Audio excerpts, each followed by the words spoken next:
नमस्ते, मैं हूं तत्परा अहोरात्रा और आज हम जानेंगे सभी यंत्रों के राजा यानी कि श्री यंत्र के बारे में। हमारे धारुज शिवलिंग के ऊपर भी इसी यंत्र को बनाया गया है। श्री यंत्र को सकल वास्तु दोष निवारक माना जाता है और कहते हैं कि श्री यंत्र को समझने के लिए हमारे 120 वर्ष भी कम पड़ेंगे। श्री यंत्र को आज हमारे कितने ही साइंटिस्ट और ज्योमेट्रिकल एक्सपर्ट्स ने समझने और बनाने के लिए आज उनके लिए ये एक चैलेंज बनकर रह चुका है। हमारे तिरुपति वेंकटेश्वर स्वामी को भी श्री यंत्र के ऊपर ही प्रतिष्ठापित किया गया है। इसलिए यही प्रयास रहा है कि एक वीडियो के थ्रू जितना थोड़ा ज्ञान है वो आप तक पहुंचा पा सके। इसीलिए आगे देखिए।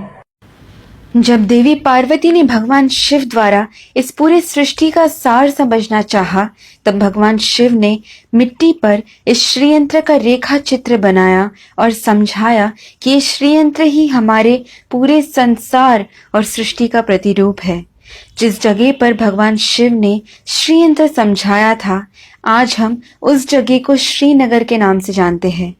अणु रेणु से लेकर शब्दों के मूल तक, फिर चाहे वो कृमि कीट हो, सर्प हो, वन हो और जंगल हो, पक्षियों, जानवर और मनुष्य तक के हर प्रकार के जीव जंतु को अपने में समाता है हमारा श्रीयंत्र। बिंदु का जन्म भगवान शिव के 4 त्रिकोण और देवी पार्वती के 5 त्रिकोणों के संग द्वारा हुआ था। इन 9 त्रिकोणों को जोड़ने से बने 43 त्रिकोण।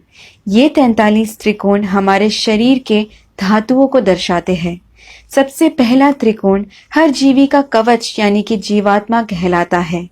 फिर आते हैं अष्ट त्रिकोण जो अष्ट वसु को दर्शाते हैं यानी कि धरा, अनला, अनिला, आहा, प्रत्युषा, प्रभासा, सोमा और ध्रुवा। उसके बाहर के 2 चक्र 10 त्रिकोणों के मालाओं जैसे यंत्र को सजाते हैं। ये 10 त्रिकोण 10 अवतारों को और 10 महाविद्याओं को दर्शाते हैं।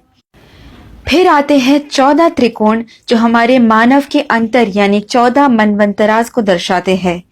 72 महायुगों को मिलाकर बनता है एक मनवंतरा और 14 मनवंतरा मिलाकर बनता है ब्रह्म का एक दिन यानी कि एक कल्पा।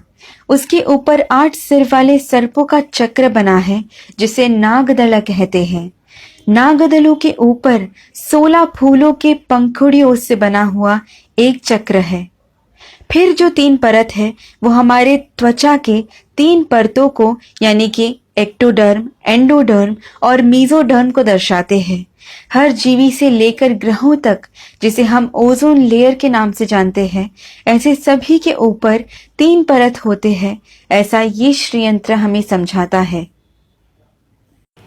ये ठीक हमारे मॉडर्न टेक्नोलॉजी जैसे 8 GB, 16 GB, 32 GB, 64 GB, 128 GB, 256 GB जैसे बढ़ते जाते हैं। फिर आता है सदनत्रयंच 3 परत जो हमें स्थूल शरीरा, सूक्ष्म शरीरा और कारण शरीरा समझाते हैं। ये भूर्भुव स्वाहा को दर्शाते हैं। ये परतें 4 खुले द्वारों को बनाते हैं जो हमें समझाते हैं कि इस चक्र में एक बार आ गए तो वापस निकलना नामुमकिन है। हमें मिटाने वाले भगवान शिव को जन्म देने वाले ब्रह्म के पितामह विष्णु का जन्म हुआ इसी श्रीयंत्र से।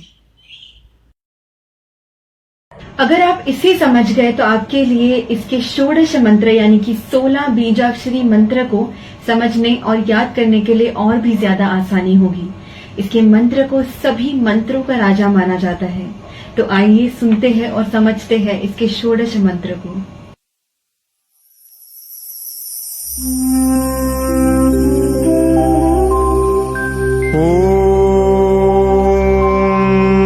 बिंदु त्रिकोण वसुकोण दशार युग्मा मन्वस्त्र नागदल षोडश पत्रयुक्तम् वृत्तत्रयञ्च धरणी सदनंत्रयञ्च श्रीचक्रराज उदितः परदेवतायाः